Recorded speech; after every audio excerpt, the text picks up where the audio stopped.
brilhante, né? Sobre a luz do mundo.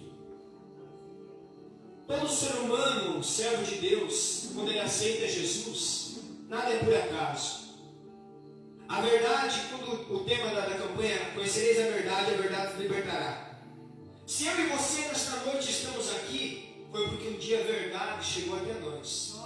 Um dia Deus usou alguém. A nossa vida, eu sempre uso um costume de dizer que ela é como se fosse esse livro aqui. Todo livro, ele tem um começo, meio e fim. Assim é a nossa vida. Por isso Salomão, em toda a sua sabedoria, escreveu no livro de Eclesiastes, capítulo 3, que há um tempo para todas as coisas. Há tempo de nascer, há tempo de crescer e há tempo de morrer. A nossa vida é como um livro. Quando nascemos, Deus ele vai registrar já o primeiro dia, o primeiro choro. Quando falamos a primeira palavra, Deus já vai registrando tudo na nossa vida. Os primeiros ensinamentos, os primeiros passos que damos. Deus ele vai registrando tudo, até mesmo o primeiro trago de cigarro que a gente deu. A primeira vacilada no pecado que nós damos já está sendo registrada. E cada dia que passa, o dia a dia vai passando, e cada dia que passa, uma página desse livro, ela vai sendo folheada. Esse livro da nossa vida, ela vai sendo folheada. Só que um dia que chega a verdade até nós, pecadores, nós se arrependemos, porque o Espírito Santo ele veio para convencer o homem do pecado, do juízo e da justiça. Quando a palavra ela chega, ela vem e liberta o homem. Muitos pensam que libertação é colocar a mão sobre a cabeça de uma pessoa e expulsar um demônio para libertar. E isso não é libertação, isso é manifestação. A manifestação ela tem diferença da libertação. Quando há uma manifestação, se sair o demônio, ele vai andar em lugares áridos. Mas se ele andar por esses lugares áridos e não achando repouso, ele vai voltar para onde ele saiu, de onde ele saiu. E se ele chegar e achar a casa vazia, ele chama mais 8 demônios e entra lá. Então aquela pessoa não foi liberta. Então aquela casa não pode estar vazia. Tem que estar com o quê? Com o Espírito Santo de Deus. Tem que estar blindado pelo Espírito Santo de Deus. Então, quando a palavra chegou até nós que estamos aqui nesta noite, Deus ele trouxe um temor dentro de nós. Um temor do quê? Um temor de saber que se morrer sem Deus, sem Jesus, o que nos espera é o lago de fogo. O que nos espera é o inferno, a condenação da alma. Então quando esta palavra chegou até nós, trouxe um temor. Ou talvez a mensagem da cruz chegou até nós, trouxe um desejo de conhecer mais desse Jesus. Conhecer mais quem é esse mestre, esse homem tão bondoso que era o verbo que se fez carne e que habitou entre os homens. Um desejo ardente surgiu no coração de você. E talvez vai surgir no coração de muitos que ainda não conhecem a verdade. Porque ouvir falar de Jesus é uma coisa, conhecer Jesus é outra. Glória a Deus. Então nós tivemos o desejo de conhecer esse Jesus que falaram para nós.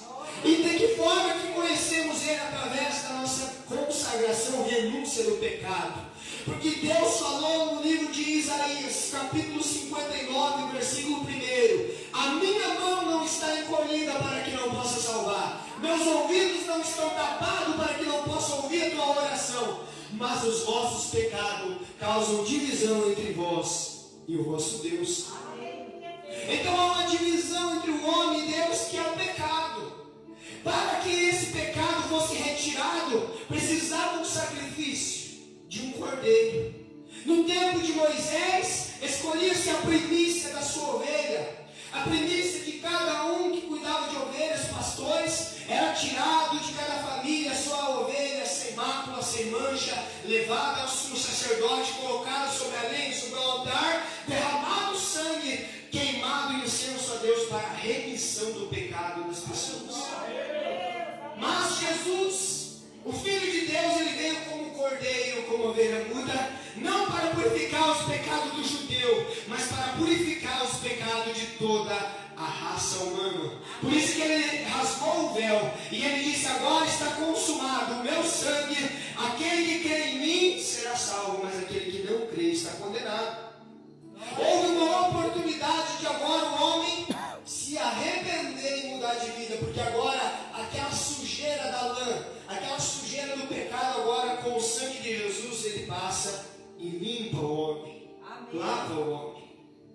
Então todos os pecadores, seja ladrão, drogado, prostituta, lésbica, seja o que for o tipo de pecado, pecador que está cometendo homicídio, roubo, tráfico, drogas, ele tem uma chance de mudar de vida, ele tem uma chance de ser uma nova criatura. E a Bíblia diz que quando ele conhece Jesus, certamente ele nasce de volta. Quando Jesus encontrou Nicodemos, ele disse: é necessário, homem, tu nascer de novo. Nicodemos dizia assim: Senhor, mas eu conheço a lei. E Jesus falou: tu conheces, mas tu não nasceu de novo. Nicodemos, um homem estudado, um doutor em Israel, que conhecia a Bíblia, mas não obedecia a ela. Então o que adianta o homem dizer que conhece? Porque até mesmo os demônios, a Bíblia diz que eles conhecem e estremecem, mas não obedecem. Então a necessidade de um homem agora mudar suas obras, as suas atitudes, porque agora a mão que roubava não rouba mais. Aleluia. Quando encontra Jesus, aquela mão que roubava, que matava, que o diabo usava aquela mão para puxar o gatilho, dar uma facada, dar um tiro, surrar alguém, brigar, agora essa mão não é mais usada para isso, porque quando o Espírito Santo toma conta dessa mão, agora ele vai usar para orar por pessoas, para colocar a mão no enfermo e ser curado, para expulsar demônio. Agora essa mão vai ser usada até mesmo para arrancar do dinheiro e dar uma cesta básica, ofertar e ajudar alguém. É por isso que o homem, quando ele encontra Jesus, ele passa a ser o que nós vimos aqui, ele passa a ser a luz do mundo. E essa luz agora ela vai brilhar no meio das trevas, porque a Bíblia diz que o mundo jaz do maligno, e se o mundo já é dominado pelo maligno, certamente esse mundo está coberto de trevas, porque o maligno não tem luz. Mas então Jesus disse: vós sois a luz do mundo. Deus chamou nós para iluminar nessa terra. Jesus não chamou nós para ser luz dentro da igreja. Jesus chamou nós para ser luz do mundo. Então é muito diferente de nós ser luz só aqui dentro. Ser luz do mundo quer dizer ser luz aonde você pisar a planta dos seus pés.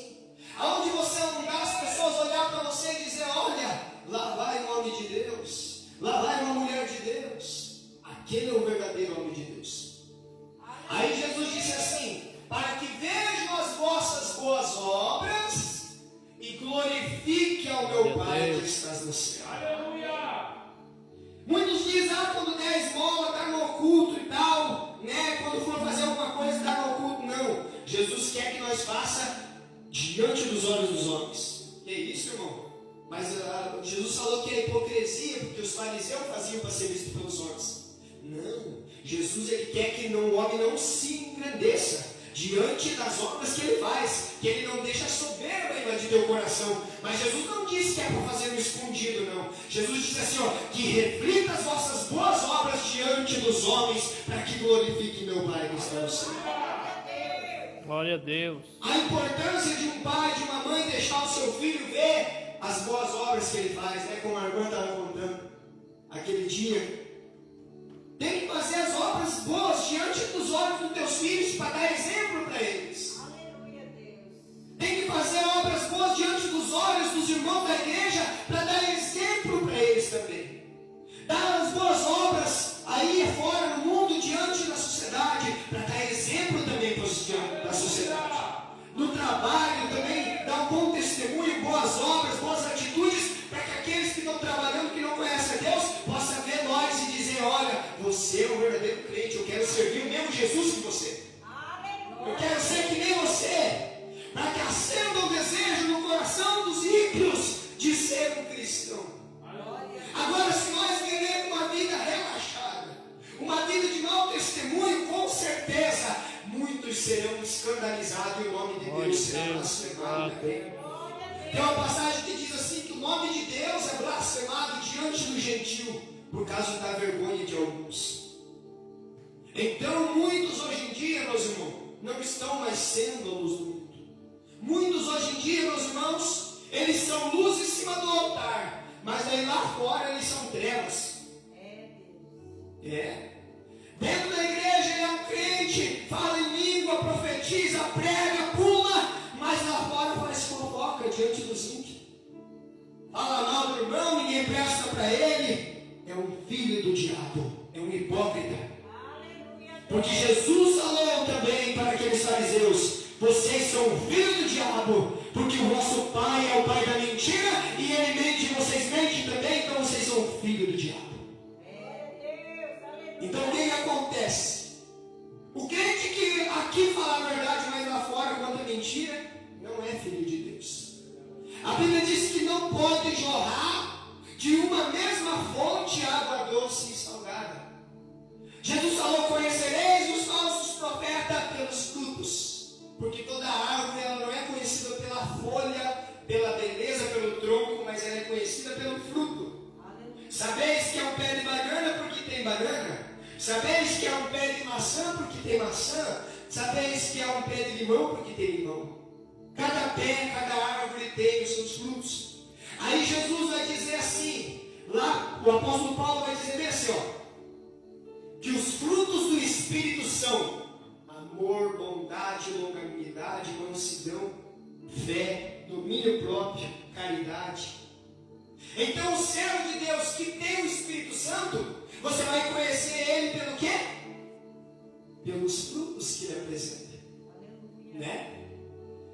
O próprio Deus, ele disse assim: nem todo que chamar Senhor, Senhor, entrará no reino do céu. Então veja só, muitos dirão naquele dia: Senhor, em teu nome eu preguei, profetizei, revelei.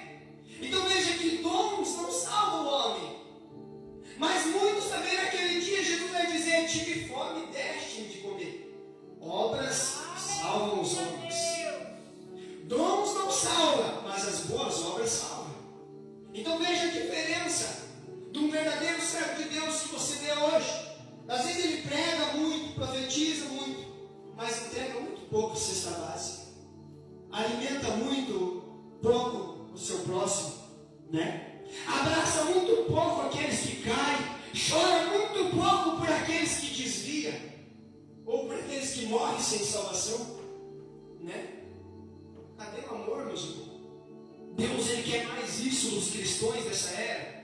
As boas obras refletidas em amor. Eu peço que você abra a Bíblia comigo agora, vamos lá. Mais um texto da palavra de Deus, né? Abra o livro de Tiago, capítulo 2. Tiago, capítulo 2, aleluia. Versículo 17. Vamos lá. Tiago 2,17. Glória a Jesus. Que diz assim o texto: assim também a fé, se não tiver as obras, é morta em si mesmo. Vamos ler o 14. Meus irmãos, que aproveita se alguém vos disser que tem fé e não tiver obras, porventura a fé pode salvá-lo? Amém, irmãos, até aí, pode tomar assento. Aqui o apóstolo Paulo está dizendo que se o homem disser que tem fé e não tiver as boas obras, não vai ser salvo. Porque a fé sem obras é morta. Da mesma forma, o homem disser que tem boas obras e não tem fé no Filho de Deus também não será salvo. A fé e as obras, elas são juntas. Eu vejo muitas das vezes, meus irmãos, tem pessoas que falam: mas eu não recebo um milagre porque não tem fé. Não é porque não tem fé. Às vezes acredita que Deus possa fazer um milagre. O problema é que não tem obras, aí aquela fé fica sem força. Porque a Bíblia diz assim que naquele dia o Senhor irá buscar um povo exclusivo, zeloso e de boas obras. Então veja aí, Jesus vem buscar um povo de boas obras. As obras, elas imputam a fé. Quando uma pessoa ela tem fé, ela tem a obra junto, nada pode abalar ela. Glória a Deus, aleluia. Abraão ele teve fé em Deus, mas também o que justificou ele não foi tanto a fé dele, mas as obras dele, né? Ao ponto de ele deixar sua família, ouvir a voz de Deus, sair com a malinha, né? Quem sabe só com a trouxinha de roupa e ir sem destino aonde Deus tinha prometido para ele. Aleluia. Isso é fé com atitudes, ou seja, ele tomou atitude. Imagine se Deus fala para ele: Abraão, sai do meio da tua parentela e vai para uma terra aonde você não conhece, e ele fica por ali, eu tenho fé em Deus, mas fica por ali, e não tem aquela obra, aquela atitude de sair, nunca ele seria abençoado da forma que foi. Diga glória a Deus. Então nós temos que ter as boas obras. Temos fé em Jesus.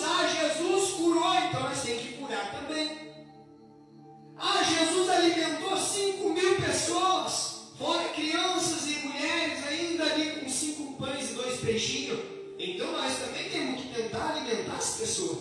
Se Jesus alimentou, por que nós não podemos ver o nosso irmão lá passando fome e tirar do nosso bolso ali, quem sabe, nós estamos com o dinheiro, o bolso cheio de dinheiro, por que não podemos tirar ele para ajudar uma pessoa? É isso que Deus quer da igreja. Quando Jesus, o apóstolo Paulo, falou assim, numa das suas cartas: sede meu imitador, como eu sou de Cristo. Então veja só, Paulo imitava Cristo, e se Paulo imitava Cristo, ele fazia tudo o que Cristo fazia. E é isso que Jesus quer de nós, igreja, que nós sejamos um pouquinho parecidos com Ele, um pouquinho igual a Ele foi. Ele tomou um tapa aqui, ele não devolveu outro, ele virou a outra face. E ele ensinou assim a igreja, assim: não importa se o mundo te caluniia, ora por aquele que te maldiz. Não amaldiçoe ele, mas abençoai aqueles que nos maldizem. Perdão. O perdão é o vínculo da perfeição. O perdão, ele quebra todas as barreiras que Satanás impõe. Aí Pedro falou: Senhor, devo perdoar só 7 vezes? Quando o meu irmão pegar, falou: não, 70 vezes 7. A medida do perdão. Então veja que tudo isso vai mostrar a luz diante dos homens. Essas boas atitudes nossas vai mostrar que nós estamos sendo luz no meio das trevas. E olha só, o diabo, a Bíblia diz que ele anda ao nosso derredor, bramando e rugindo como um leão, procurando alguém para tragar. E ele anda ao derredor sendo o quê? Um acusador diante de Deus. Veja que lá no capítulo 3 de Zacarias, livro de Zacarias, capítulo 3, a Bíblia diz que existiu um homem chamado sumo sacerdote Josué, escolhido junto com Zorobabel para reconstruir o segundo templo. Após o exílio babilônico, 70 anos, eles voltariam a reconstruir. Mas ele estava com as suas vestes sujas de pecado. Um sumo sacerdote que estava em pecado, mas estava ali em pecado, e o diabo estava acusando ele, a Bíblia diz. A Bíblia diz que o diabo acusava Josué.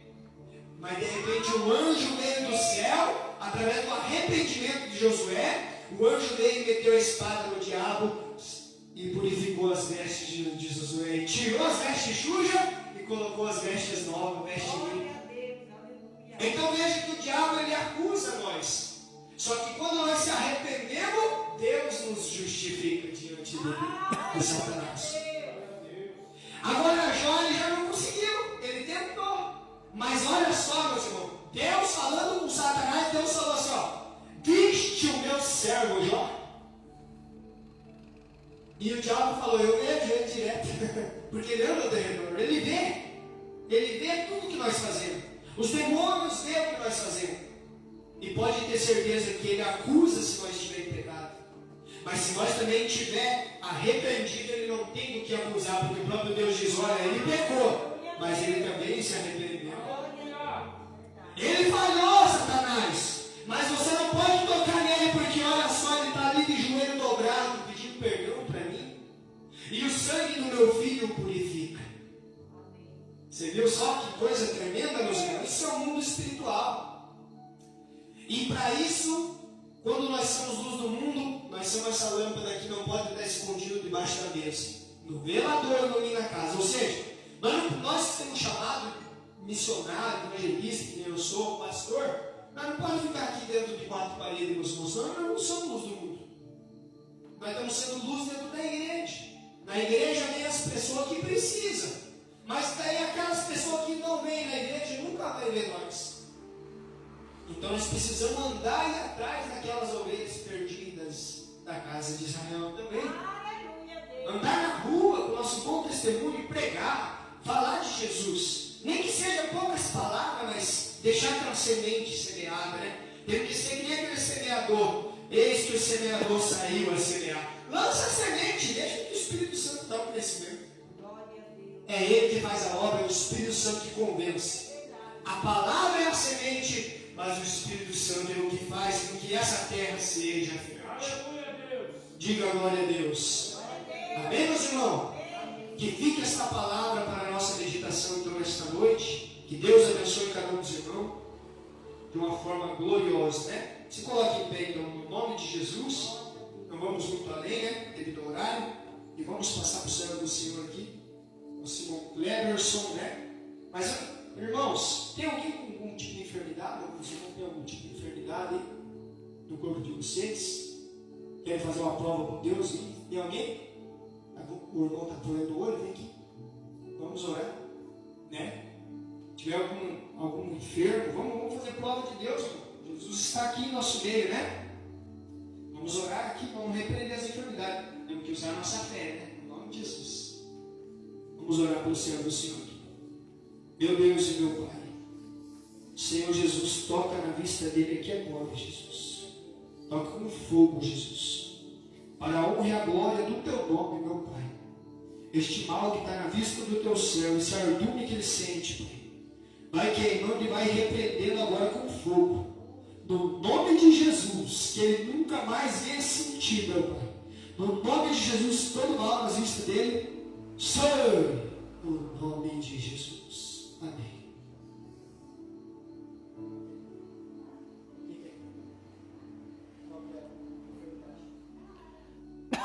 Glória a Deus.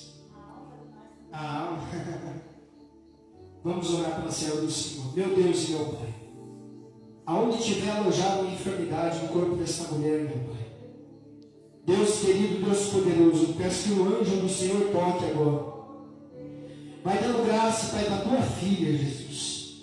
Vai renovando a vida dela, Pai. Vai dando força para ela vencer, meu Pai. No nome de Jesus agora, Senhor. Vai tocando também no ombro dela, meu Pai. Toca com fogo aqui agora, Pai. Se tiver uma enfermidade no ombro dela, vai queimando agora, Jesus. Vai queimando com fogo aqui agora, Pai. Pelo poder que é no teu sangue. No nome de Jesus, que todo mal sai. No nome de Jesus, Senhor Deus. Vai dando graça. Vai usando.